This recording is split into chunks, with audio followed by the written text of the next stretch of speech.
Orasi alumni Fakultas Ilmu Sosial dan Ilmu Politik. Dalam hal ini diwakili oleh Ibu Devi Permatasari Esos, alumni Program Studi Sosiologi Fakultas Ilmu Sosial dan Ilmu Politik Universitas Jember, dan saat ini menjadi mahasiswa Center International des Etudes di Prancis secara virtual. Kepada yang terhormat Ibu Devi Permatasari Esos, kami persilakan. Halo, selamat pagi semuanya. Apakah suara saya kedengaran?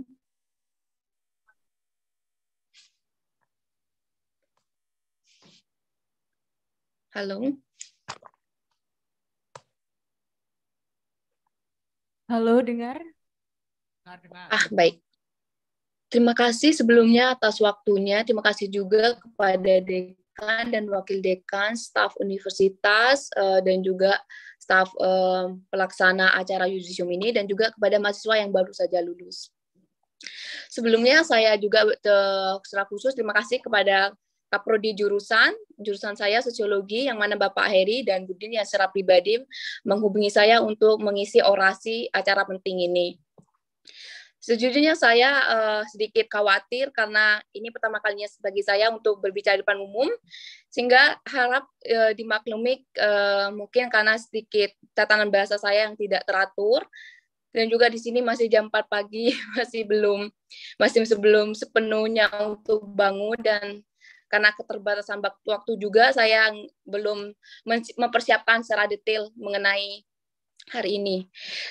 Mengenai tema hari ini, saya diberitahukan bahwa untuk menginspirasi sedikit mahasiswa yang sudah lulus ini untuk step-step selanjutnya, untuk memilih karir, untuk melanjutkan studi mereka, atau pilihan-pilihan lainnya yang mereka ingin capai.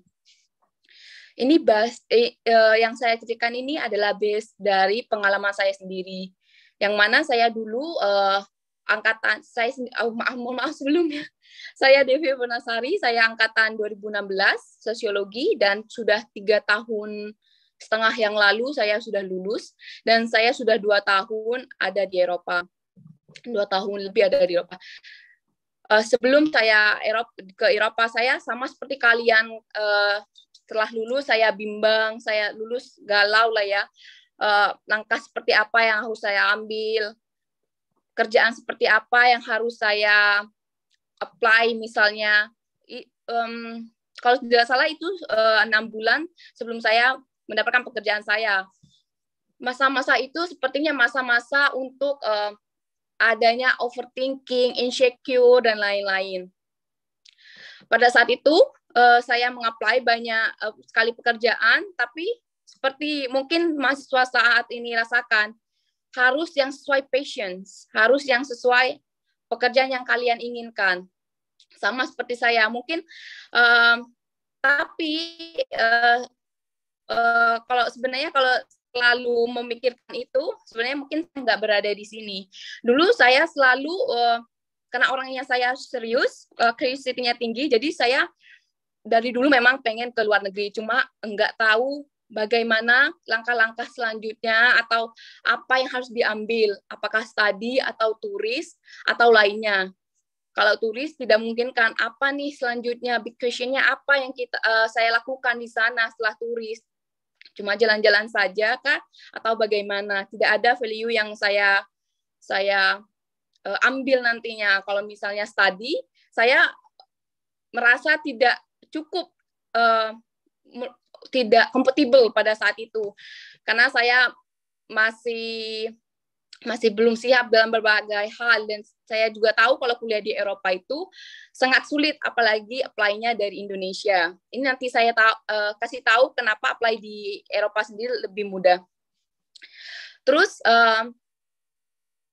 saya keterima, saya nge-apply di berbagai pekerjaan di Indonesia. Ini sedikit intermezzo saja. Diterima setelah 6 bulan pengangguran di Indonesia, saya diterima di salah satu bank di Indonesia. Saya bilang ke ibu saya, Mi, saya diterima di sini, tapi saya mau ke Eropa. Karena sebelumnya saya sudah, selain mencari pekerjaan, saya juga sudah mencari riset mengenai gimana caranya ke Eropa, dari mulai studi, turis, dan juga ada program-program yang banyak sekali di Eropa. pada situ dalam proses wawancara dan juga COVID, jadi ada sedikit risky. Saya wawancara dan sudah saya diterima, ternyata border di Indonesia ditutup untuk keluar, dan di luar juga di Eropa tidak menerima vaksin Sinovac pada saat itu, dan saya sudah vaksin Sinovac. Jadi agak sedikit membuat mental breakdown, dan ibu saya bilang untuk ke Eropa ini masih belum fix 100%. Ya udah, terima saja yang untuk kerja. Nanti sambil kerja kamu juga bisa mencari lagi untuk kamu impian kamu ke Eropa begitu. Dan kalau saya misalnya nggak menuruti ibu saya dan saya hanya oke, saya ke Eropa saja, hanya menuruti itu, mungkin saya akan desperate. Desperate ini adalah energi negatif. Kalau sudah desperate, artinya kita hanya fokus satu hal, tidak melihat ke hal yang lain. Kalau saya tidak bekerja, mungkin saya kayak hanya fokus ke Eropa saja. Nggak melihat realita yang ada, kayak COVID misalnya, border ditutup, dan mungkin vaksin yang saya ambil itu tidak diterima di Eropa begitu. Sehingga akhirnya mungkin saya akan overthinking, udah nggak dapat bekerja, udah nggak bisa ke Eropa, mungkin saya akan lebih sulit ya menerima keadaan begitu.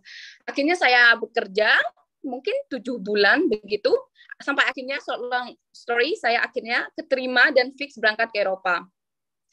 Ini step-step untuk panjang untuk ke Eropanya sendiri. Mungkin akan saya jelaskan, mungkin bagi kalian jika penasaran bisa kontak saya nanti. Saya bahas saja gimana caranya saya ke Eropa. Saya ke Eropa itu adalah pertukaran budaya dulu, karena menurut saya turis dan studi itu turis mungkin nggak ada value-nya bagi saya, dan saya harus kembali ke Indonesia, yang mana saya tidak mau kembali ke Indonesia kalau saya belum siap dan menambah value, menambah upgrade diri ke Eropa sini.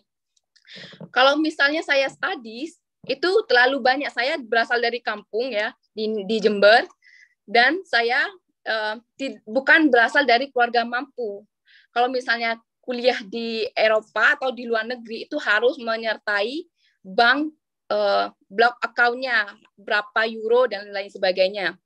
Mana saya tidak mampu pada saat itu. Akhirnya saya ketemu sebuah program, dan akhirnya saya keterima di program tersebut, dan akhirnya 1 tahun saya berada di program tersebut. Kemudian ada big question lagi, apa yang harus saya lakukan setelah ini? Saya tidak mau kembali ke Indonesia tanpa mengupgrade diri. Seperti itu. Akhirnya saya belajar bahasa di sini. Kalau kalian mau ke Jerman, bisa juga pakai bahasa Jerman, ke Prancis atau ke Belgia dan lain-lainnya. Karena setelah saya di sini, ternyata saya realize bahwa bahasa Inggris itu penting, tapi kalau kalian bisa bahasa Prancis, bahasa Jerman, meskipun kalian apply dari Indonesia, kesempatan untuk ke Eropanya jauh lebih tinggi. Karena di sini kesempatan untuk kuliah, bekerja, kalau kalian sudah bisa bahasa itu sangat terbuka, sangat banyak sekali kesempatan-kesempatan itu. Sehingga saya memutuskan untuk, baiklah, saya harus memilih bahasa, salah satu bahasa mereka yang saat ini saya pelajari adalah bahasa Prancis. Saya mahasiswa di Centre International d'Études Français di Lyon, Prancis, dan setelah pertukaran budaya tersebut, dan kemudian nanti akan melanjutkan di Business Management di Paris, LC. Dan untuk memberikan kalian sedikit inspirasi untuk kenapa harus tahu passion kalian, kenapa harus komitmen dalam passion kalian, kenapa harus bertanggung jawab dengan komitmen kalian. Pertama-tama kalian harus mengerti dulu apa yang ingin kalian lakukan setelah kalian lulus nanti. Apa kalian ingin bekerja atau kalian ingin kuliah, entah di Indonesia, itu bagus juga perkuliahan di Indonesia, atau di Eropa, atau misalnya di Australia atau sebagainya. Penting sekali untuk kita ada rasa penasaran, ada rasa ingin mencoba. Jangan sampai kita tertutup dan termakan sama kontrasepsi pikiran kita sendiri, yang mana kayak bisa tidak bisa, semuanya pasti bisa, asal yang masalahnya dalam apapun mimpi kita itu adalah pikiran kita sendiri. Salah satu gagalnya kita adalah kalau kita tidak yakin dengan mimpi itu, dan kita misalnya yakin tapi tidak tidak apply, kita tidak mencari, kita tidak meriset sebelumnya. Misalnya kalau saya tidak cukup komitmen, tidak punya cukup passion, mungkin saya akan berhenti di dua option itu, turis dan study, yang mana saya tidak merasa tidak bisa lah melakukan itu. Karena seperti yang kalian mungkin mengetahui sendiri, 3 visa tersulit di dunia itu adalah UK, Schengen, dan juga USA. Seperti itu. Yang mana saya tidak bisa memasuki kriteria itu dalam segi finansial seperti itu. Kalau saya tidak cukup passionnya, mungkin saya akan berhenti di situ. Tapi saya memiliki rasa penasaran tinggi, memiliki rasa percaya terhadap diri saya sendiri bahwa saya bisa suatu saat nanti ke Eropa. Penting juga untuk menghandle pikiran kita, dan juga penting juga untuk lebih baik jangan menceritakan mimpi kita ke orang lain dulu kalau kalian ngerasa orang itu sudah terpercaya belum. Kadang kalau kita udah mau menceritakan passion kita, mungkin kalau kita sama orang yang kita percayai, mungkin orang itu akan membuat kita mental down, dan akhirnya kita terbelenggu dalam pikiran itu, dan akhirnya kita stop di langkah-langkah itu. Kalau kita percaya sama diri kita sendiri dan kita riset ke berbagai hal, nanti ujung-ujungnya teman kalian juga pasti tahu hasilnya. Kecuali kalian sudah percaya ke teman itu dan mereka support itu. Karena menurut saya kalau kalian sudah patient, komitmen, bertanggung jawab, dan yakin kalau kalian bisa melakukan itu, saya pikir kalian akan bisa itu. Balik lagi ke pekerjaan dan langkah selanjutnya kalian. Apapun itu pilihan kalian, itu ada di tangan kalian. Yang penting kalian itu patient dalam memilihnya. Dan juga kalian harus jangan berhenti di satu pintu. Masih ada pintu-pintu yang lain. Seperti itu. Seperti yang saya sebutkan sebelumnya. Saya ke Eropa belajar dari nol. Mulai dari nol, yaitu pertukaran budaya. Habis itu saya belajar bahasa Prancis. Dan kemudian saya nanti apply-nya S2 di manajemen, bisnis manajemen. Mungkin sedikit beda dari jurusan, tapi itu akan membantu saya karirnya ke depannya di sini, begitu. Dan juga kalau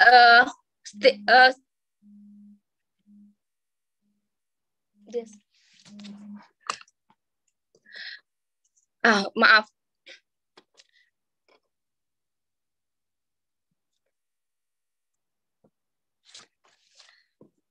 Dan juga penting bagi kalian juga untuk misalnya menambah atau mengupgrade value-nya kalian. Misalnya kalian mau kerja, tidak apa-apa untuk kuliah dulu. Atau kalian mau kuliah dulu, tidak apa-apa sambil bekerja. Asalkan kalian jangan di-stay dulu.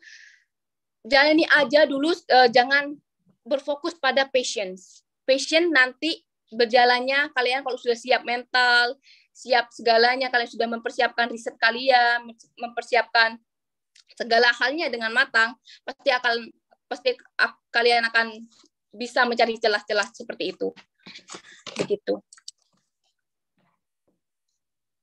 Mungkin seperti itu saja yang perlu saya sampaikan. Mungkin kalau ada pertanyaan, silakan.